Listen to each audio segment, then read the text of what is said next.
So it all started with me trying to find a new place to live. I'd been looking for houses for a while, checking out listings online and doing some open houses on the weekends. It was fun walking through places, imagining what life would be like living there, putting myself in the shoes of a homeowner. Anyway, I remember this one house. I swear I still think about it. The house itself wasn't anything special at first glance. It was one of those older homes, kind of run down, but with some character, right? I didn't mind it being a little out of shape because I could just fix things up if I ended up buying it. The place had this old charm about it that I liked. The realtor wasn't around when I showed up, which was weird. I stood outside for a bit waiting for her, but I figured I'd just take a look around by myself. There was a sign with instructions saying to go ahead and walk in, so I did.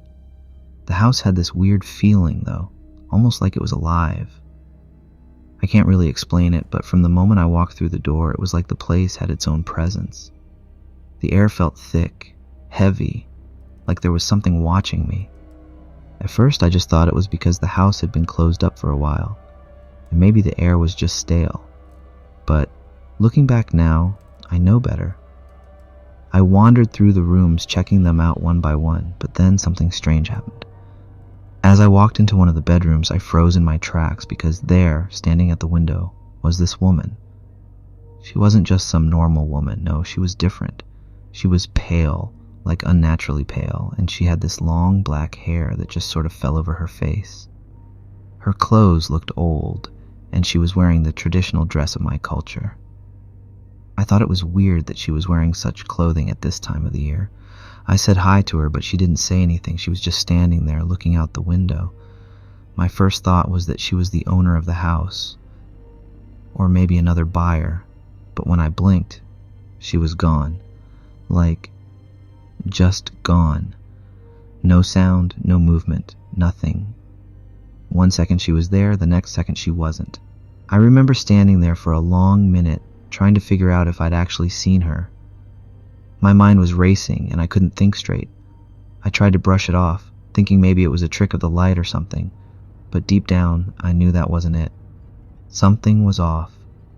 I left the house pretty quick after that, not wanting to stick around any longer than I had to. I kept having the feeling that I wasn't alone when I was in there. It was like the woman had left some kind of mark on me, even though she didn't say or do anything. A few days went by, and I tried not to think too much about what happened. I mean, how do you explain seeing something that shouldn't be there, right? But it wasn't over yet. No, it got worse. I went back to the same house figuring I'd give it another chance.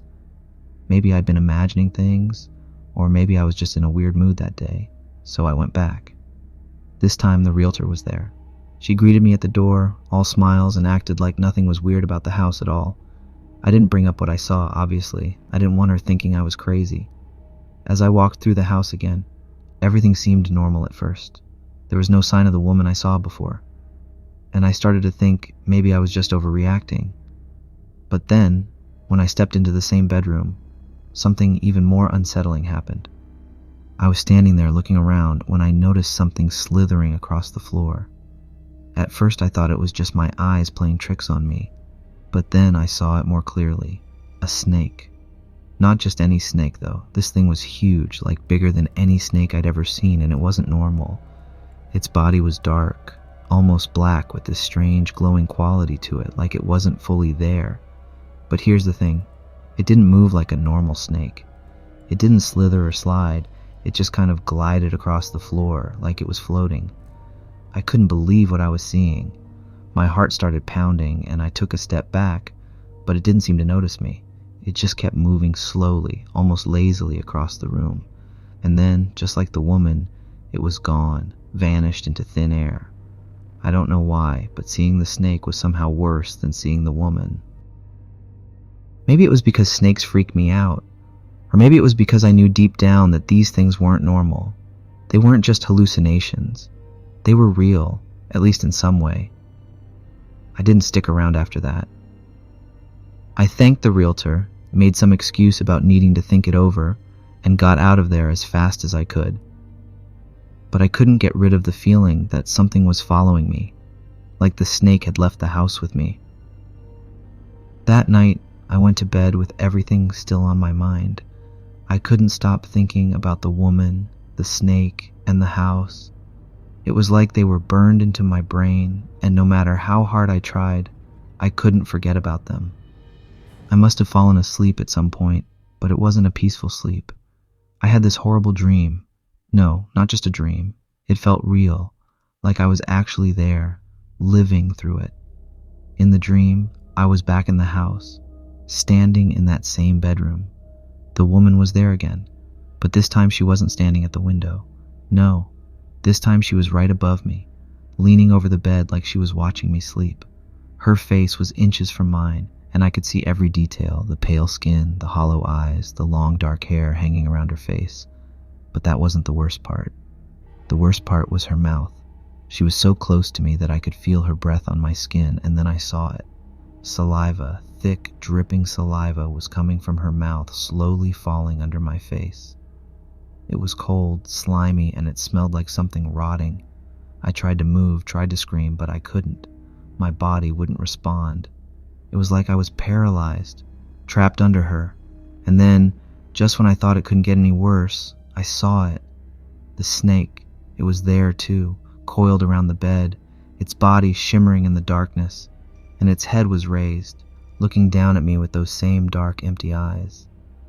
I woke up in a cold sweat, gasping for air. My heart was racing, and I could still feel the weight of the woman on top of me, still feel the cold saliva on my face. I sat up in bed, trying to convince myself that it was just a dream, but deep down, I knew better. It wasn't just a dream. I didn't sleep for the rest of the night, too afraid that if I closed my eyes, I'd see them again. The woman, the snake, they were waiting for me. I could feel it. The next day, I couldn't get rid of the feeling that something was wrong. Everywhere I went, it felt like they were watching me. Like the woman and the snake had followed me out of that house. I tried to go about my day, act like everything was normal, but I couldn't concentrate. I couldn't focus on anything because I knew they were still with me. I tried to talk to a friend about it, but they just laughed it off, saying it was probably just stress or something. But I knew better. I could still feel them, especially at night. For weeks after that, I kept having the same dream. Every time I closed my eyes, I'd see her, the woman, leaning over me, dripping that foul saliva onto my face, and the snake, coiled around, watching, waiting. It was like they were waiting for the right moment to strike, waiting for the day when I couldn't wake up from the dream. Eventually, I stopped going to open houses altogether. I didn't want to risk seeing them again. I didn't want to bring them any closer than they already were.